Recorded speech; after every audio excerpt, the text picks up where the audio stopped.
The silence beneath the water was absolute, yet within Ilara Finch's mind, a deafening clamor thundered. Each heartbeat resonated like a war drum as she floated motionless in the pool's sapphire depths, her sodden black uniform clinging to her form like a second skin, arms extended beside her torso, legs pressed together, her face turned upwards, where the surface shimmered with flickering lights and distorted shadows of bodies that moved, shouted, laughed.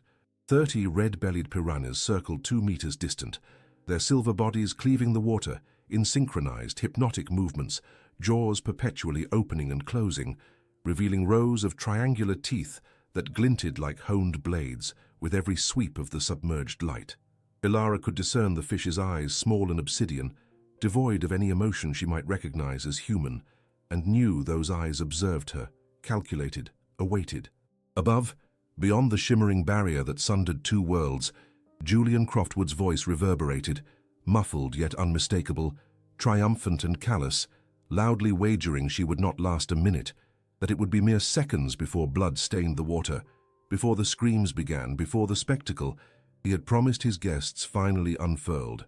200 faces from the regional elite pressed around the transparent walled Olympic pool, some leaning over the edge, others jostling for a clearer view, all with mobile phones raised like modern torches, capturing every second of what they deemed prime entertainment, amusement worthy of being shared, virally disseminated, endlessly discussed.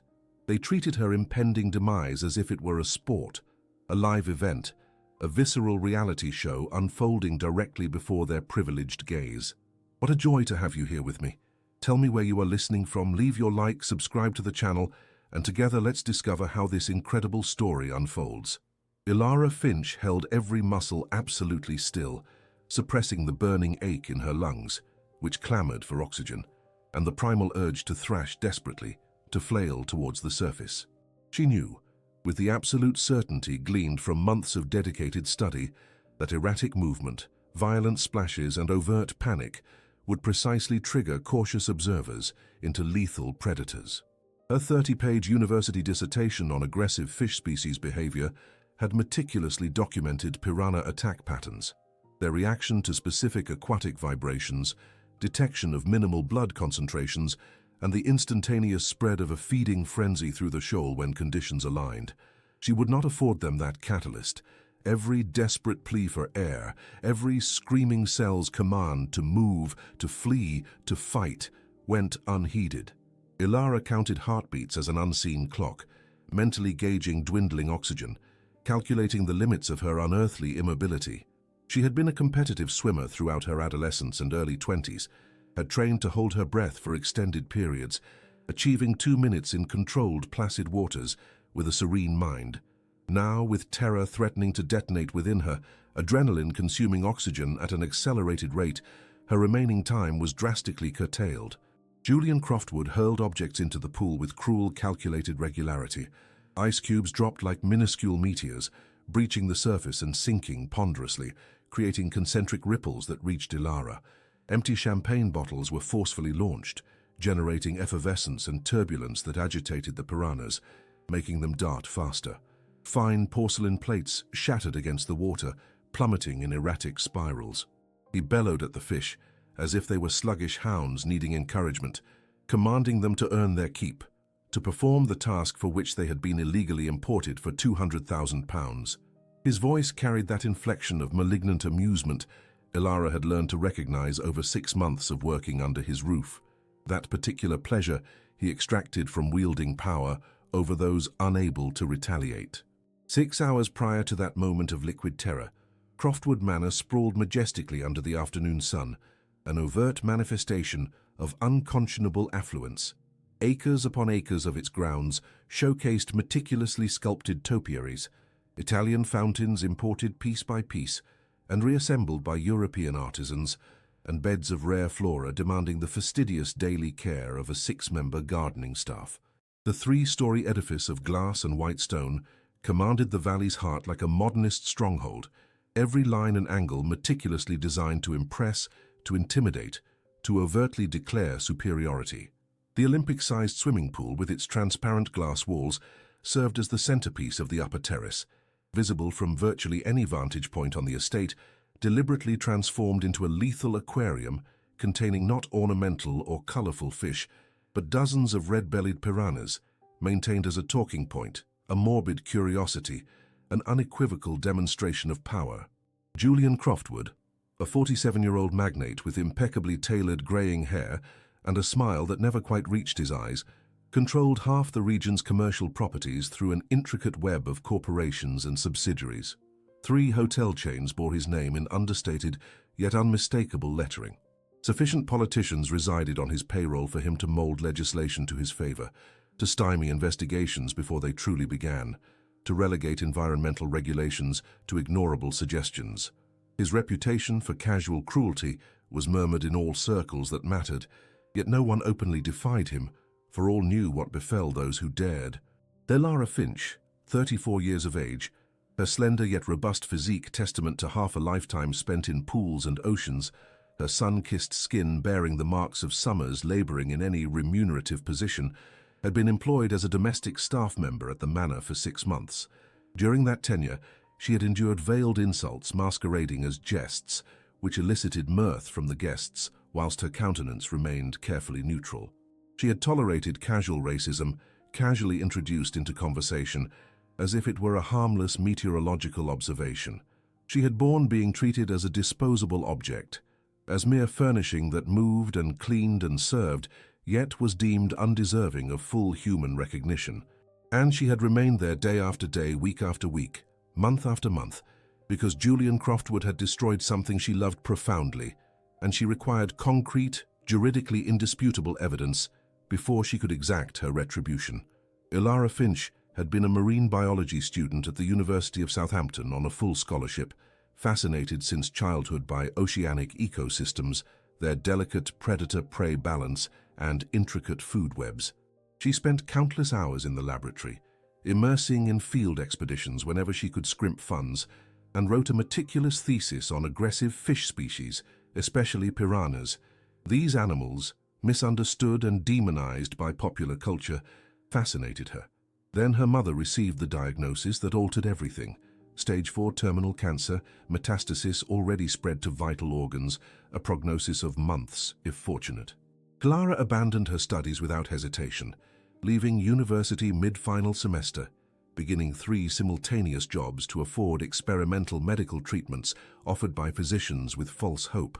She watched her aspirations dissolve like salt in seawater, spending every penny on chemotherapies that weakened her mother, radiation's scorching skin but leaving cancer untouched, exorbitantly priced medications promising miracles yet delivering only a few more days of agony. Ultimately, her mother succumbed, and Ilara found herself buried under debt, her academic future dismantled.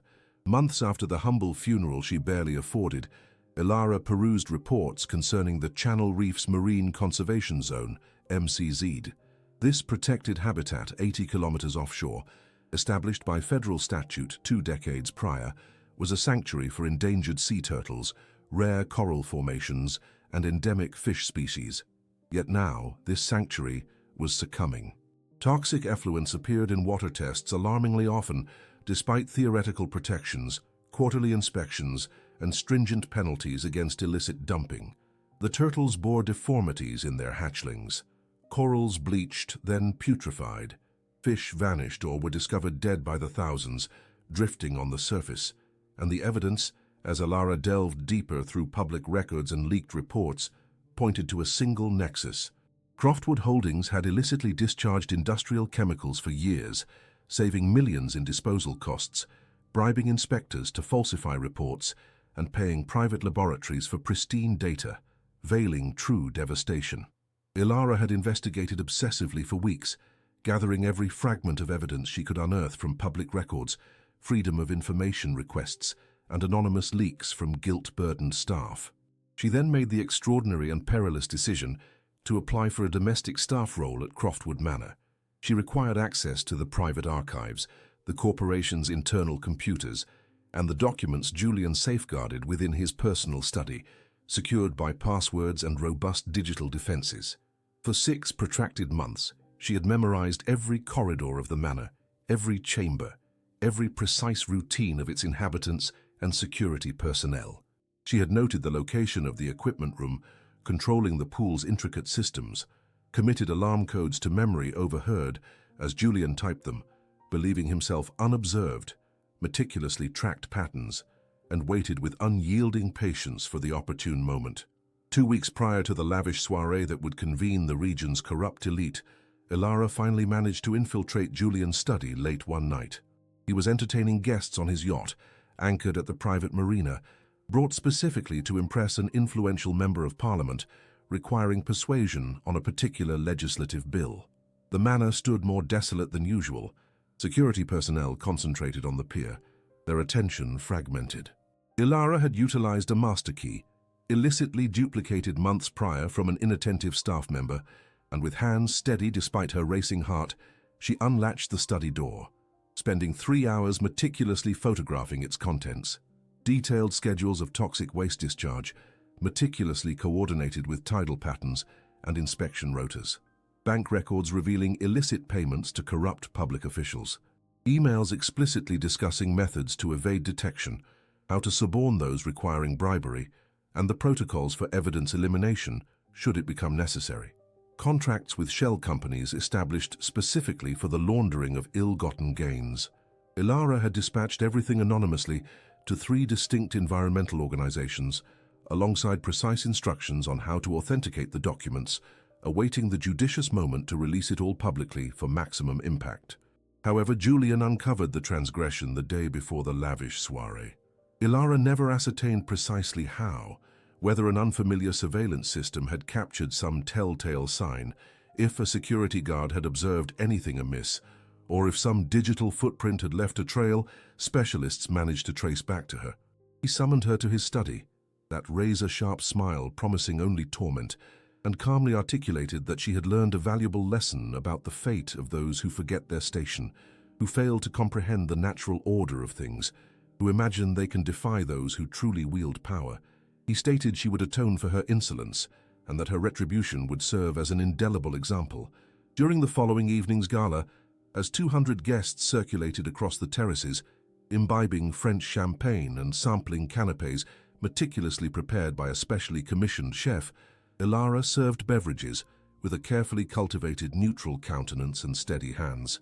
A prominent property developer gesticulated flamboyantly, regaling listeners with tales of a recent acquisition, his arms sweeping dramatically wide, inadvertently striking the tray Ilara carried. Red wine arced perfectly through the air, splattering across the vintage white gown of a guest, the wife of an influential magnate, its delicate fabric instantly defiled by the spreading dark stain. The woman shrieked as if physically assailed, other attendees rushed to her aid, and Julian Croftwood materialized as if he had orchestrated this very juncture. His voice cleaved through the murmur with absolute authority as he loudly announced to all present that Ilara Finch was a thief, that she had purloined from him, that she had pried into his personal files, that she had assaulted a guest out of sheer ineptitude or perhaps calculated malice. Security personnel materialized instantly, encircling Ilara before she could react or proffer an explanation, and Julian dragged her forcefully to the edge of the illuminated pool. 200 faces formed a semicircle around them, some palpably discomfited by the unfolding spectacle, yet silenced by cravenness or social calculus, the majority frankly captivated by the unforeseen drama that would shatter the monotony of yet another opulent soiree. Mobile phones rose in unison, their minute red recording lights flickering like the ocular predatory gleam of nocturnal hunters. Julian declared to his captive audience that it was time to impart a vital lesson in deference, in hierarchy, in the dire repercussions of biting the hand that feeds. When Ilara gazed into his eyes and stated with a steadfast voice that he would regret this, that this would not conclude as he envisioned, everyone laughed. They laughed because the notion of a mere housemaid posing any genuine threat to Julian Croftwood was preposterous, farcical, a jest worthy of recounting at subsequent exclusive dinner parties. Then Julian propelled her forward, and Ilara plummeted into the piranha-infested water. The impact expunged the air from her lungs, the cold pierced her to the very marrow instantaneously, and the weight of her sodden uniform dragged her downwards like an anchor. The water closed over her head, and for a fleeting moment panic almost triumphed, nearly compelled her to flail desperately. But years of rigorous training and months of assiduous mental preparation asserted their dominion. Ilara forced her body into absolute immobility as she descended, assumed a state of neutral buoyancy, and began to enumerate her heartbeats. The piranhas encircled her in mere seconds, a shimmering silver ring of predators, assessing the anomalous creature that had dared to invade their domain. Ilara could discern them perfectly through the pristine water, sustained by an exorbitantly priced filtration system. She observed their movements, a coordination almost telepathic, their responses to signals she could not detect but knew unequivocally existed. Above, through the distorted aqueous surface, she witnessed Julian gesticulating wildly, flinging objects into the water, attempting to incite the attack that would transform that moment into a gore show for his guests to film and disseminate. Then a piranha bit her left forearm. A searing, instantaneous agony seared through her arm like an electric current, and blood blossomed into the water, a crimson flower unfurling in slow motion, scarlet petals disseminating in every direction, ferrying a chemical communique through every molecule of the pool. Ilara felt more than saw all the piranhas react simultaneously, their bodies swiveling as if controlled by a singular mind, the circle tightening, their swimming accelerating.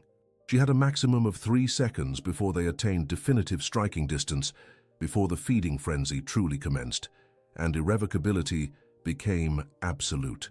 Her fingers grappled frantically with the lace of her black work shoe, the constricted knots resisting for precious seconds before finally yielding.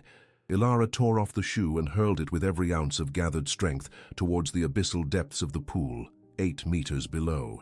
The shoe tumbled through the water, generating irregular turbulence, an erratic movement that triggered every predatory instinct ingrained within piranha brains by millennia of evolution. The shoal shifted direction instantaneously, a shimmering school of silver fish pursuing a glittering lure, lunging at the shoe in a frenzy that transmuted the water into white foam around jaws that gnawed and rent synthetic leather. Ilara swam, not with desperate, clamorous strokes, but with smooth, potent, efficient movements that years of competitive swimming had etched into a muscle memory so profound it required no conscious cognition. She cleaved through the water in an almost rectilinear path towards the shallows, lungs aflame, peripheral vision dimming, yet maintaining absolute mastery over every movement, for any thrashing, any excessive splash would summon the piranhas back upon her in mere seconds. When her fingers finally found the shallow edge of the pool, Ilara believed for a fleeting, glorious moment that she had triumphed, survived, emerged victorious. She began to heave herself from the water, her arm muscles quivering from exertion and depletion. Then a shadow fell over her, and Julian's shoe descended onto her splayed fingers on the coping. Instantaneous, blinding agony exploded in her hand like a bomb, bones grating under pressure, knuckles crushed against abrasive tile as he ground his heel down with escalating force. Julian leant over her, his face contorted into a mask of pure hatred, and whispered in a low tone solely for her ears that Ilara would not survive that night, that she would die there in the pool appearing a tragic accident, a clumsy domestic who fell and drowned whilst serving drinks, and no one would ask questions, because no one cared for the likes of her. Then he violently kicked her hand, sending her back into the pool. Several piranhas bit Ilara simultaneously. Her legs, right shoulder, left side of her torso. The frenzy was fully engaged now, blood in the water calling them all to the feast, primitive instincts assuming complete control. Ilara screamed underwater, and bubbles exploded from her mouth, carrying precious oxygen she could not afford to lose. She kicked a piranha biting her thigh, felt teeth tear flesh as it dislodged, and swam again to the surface, because drowning would kill her before the piranhas could complete their work. She emerged gasping, coughing water, blood streaming from multiple wounds and progressively darkening the water around her to red. Her eyes met Julian's face leaning over the edge, and he smiled that smile of absolute certainty of victory, of one who had never lost anything in life and could not even imagine how it would be to lose. With her minimally functional right hand, Ilara grabbed the pool's edge, nails scratching tile in an attempt to find purchase. Her left hand, damaged and bleeding from crushed fingers, shot upwards and grabbed Julian's ankle with a strength born of absolute desperation and a fundamental refusal to die there that night for the entertainment of rich sociopaths. Ilara pulled. She pulled with every gram of strength remaining in her shattered body. She pulled with all the anger accumulated in 6 months of humiliation. She pulled with the pain of having abandoned her dreams and buried her mother. She pulled with fury for everything Julian had destroyed in the marine reserve she loved. Julian stumbled, genuine surprise crossing his face for the first time, and for a moment it seemed he would fall into the pool with her. His hands managed to grab the edge with desperate strength of one facing real death for the first time in his privileged life, and he pulled himself back with effort that left his muscles trembling, collapsing onto the marble deck with his soaked white linen suit clinging to his body. But as Julian gasped for breath and guards sprinted towards him and guests shrieked in bewildered confusion, comprehending little of the unfolding spectacle, Elara was already in motion. She heaved herself from the water on the opposing side, drawing upon reservoirs of strength she scarcely knew she possessed, adrenaline coursing through her veins with a potent burn that temporarily blunted the agony of her numerous wounds.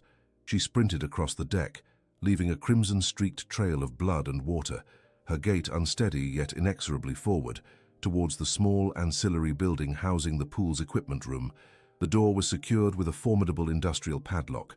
Behind her, the guards' shouts intensified, their heavy boots thudding closer on the marble. Elara seized a substantial ornamental stone from a nearby planter and smashed it repeatedly against the hasp, metal against metal producing a cacophony of metallic shriek and grind that reverberated across the opulent grounds until the lock finally yielded.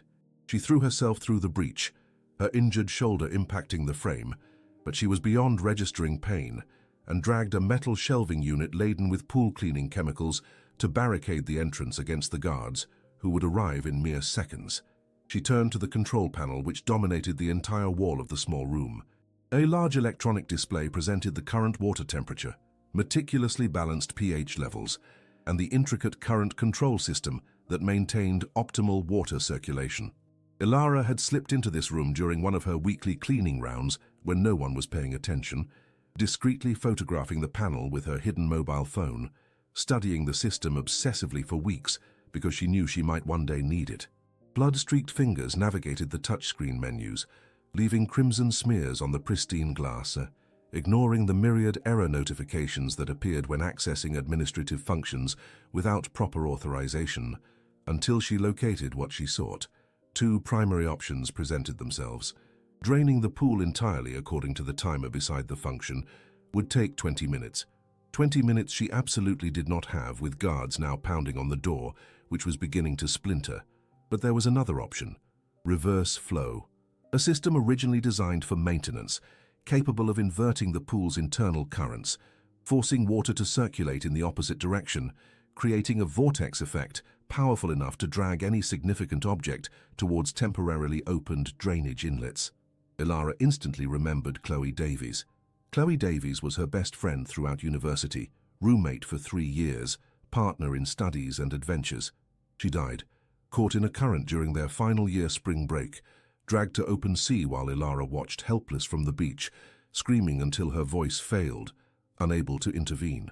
Elara then spent an entire year obsessively studying currents, reading every academic paper, learning fluid physics, understanding precisely how water forced to reverse its natural flow became violent, unpredictable, lethal, a weapon.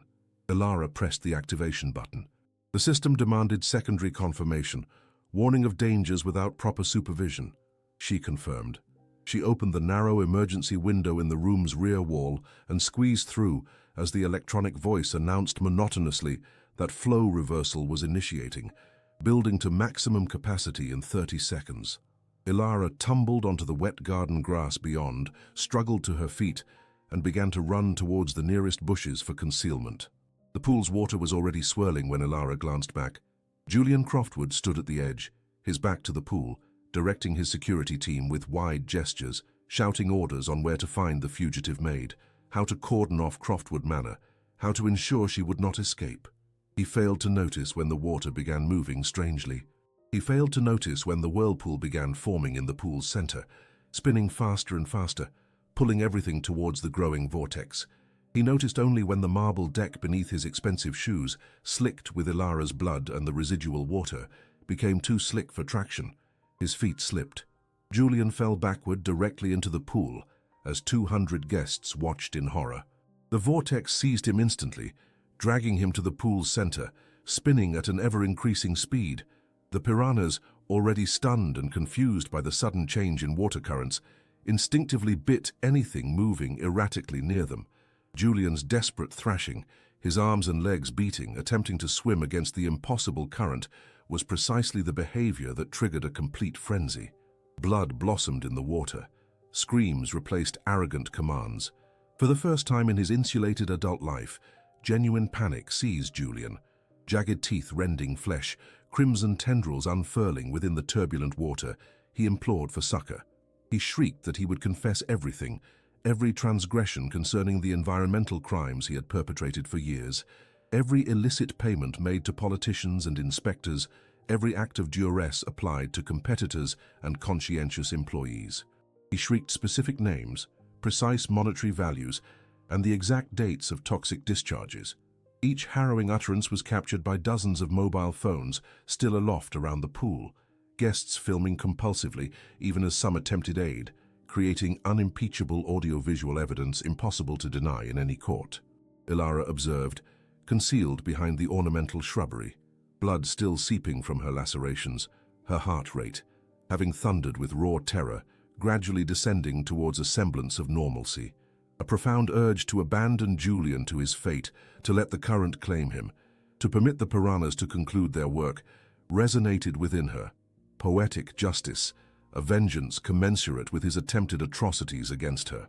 But Ilara was no executioner, regardless of how richly Julian deserved oblivion. She stumbled back towards the technical room, blood-stained fingers operating the touchscreen, feverishly searching for the emergency control. She located it after seconds that protracted into an eternity. She attempted to press the instantaneous shutdown button on the external panel, only to find the system in monitor mode, necessitating a manual restart from within the equipment chamber. She lunged back, shoving the metallic shelving unit barricading the door with a surge of power she scarcely knew she possessed, entered and activated the manual cessation sequence. The vortex gradually decelerated, the water ceasing its rotation in minutes that elongated into hours.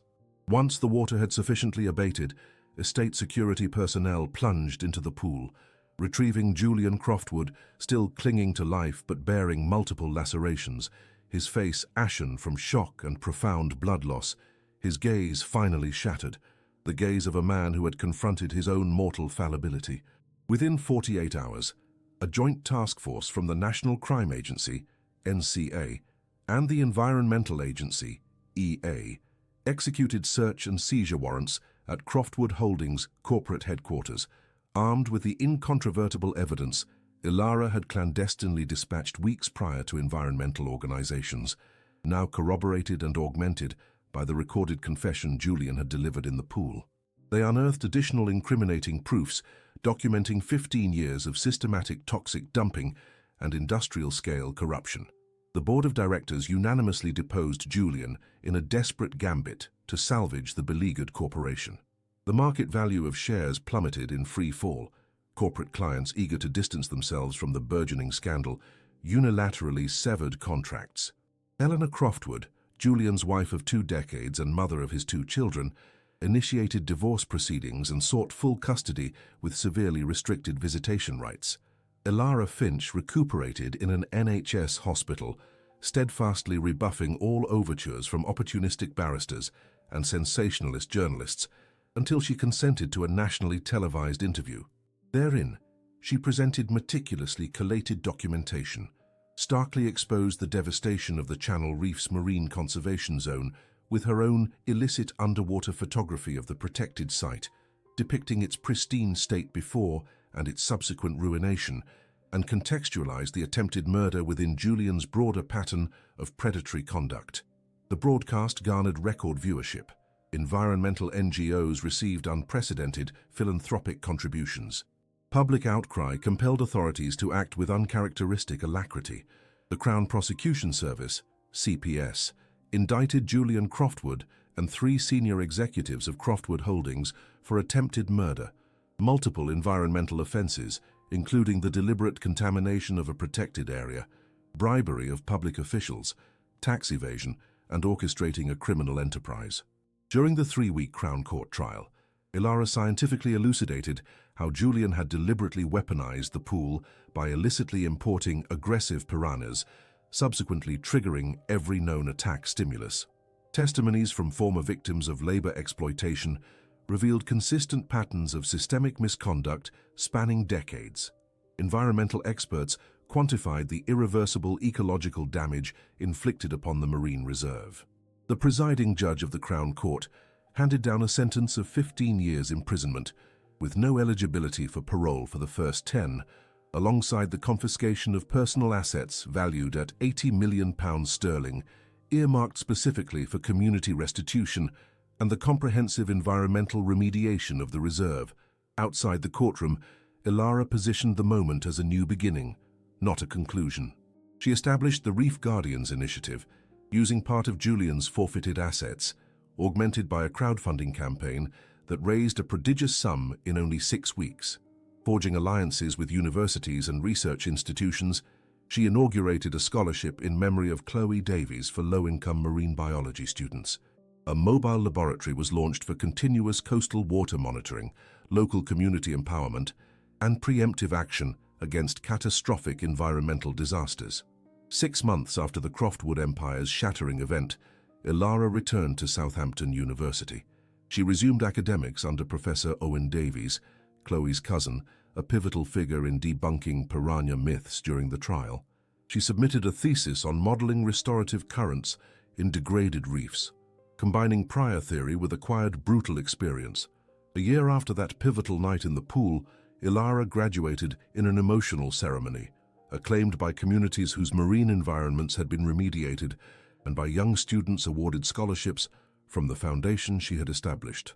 She transmuted her harrowing journey into a programmatic discourse, espousing unwavering persistence and an absolute refusal to normalize predation within power's corridors, whilst the now established Reef Guardians initiative rigorously championed containment and filtration for coastal zones previously despoiled by illicit dumping. This fostered astonishing regrowth of coral in decontaminated waters and disseminated a potent message of accountability, articulating stringent technical expertise with effective social mobilization. The erstwhile Croftwood Manor had been auctioned under judicial decree, ceded to an environmental conservation trust that transformed the stately residence into a marine research center, accessible to students nationwide. The very pool itself was repurposed into a rehabilitation lagoon for injured or ailing sea turtles, a bronze plaque affixed to its glass wall, honoring all who had striven to emerge from waters that sought to drown them. Julian, meanwhile, served his sentence within the confined quarters of an HMP cell, re-evaluating his precipitous downfall during sleepless nights, where the distant gurgle of water in pipes roused him in a cold sweat. And Ilara was borne by a research vessel, across waves mirroring the midday sun, preparing for descents into visibly recuperating reefs, where life slowly but inexorably returned. Her role had evolved from a cornered quarry in a pool-turned arena to a transformative current forging space for nascent cycles of life, proving that even in the darkest depths, with predators circling and oxygen dwindling, an unyielding refusal to be consumed could irrevocably alter destinies.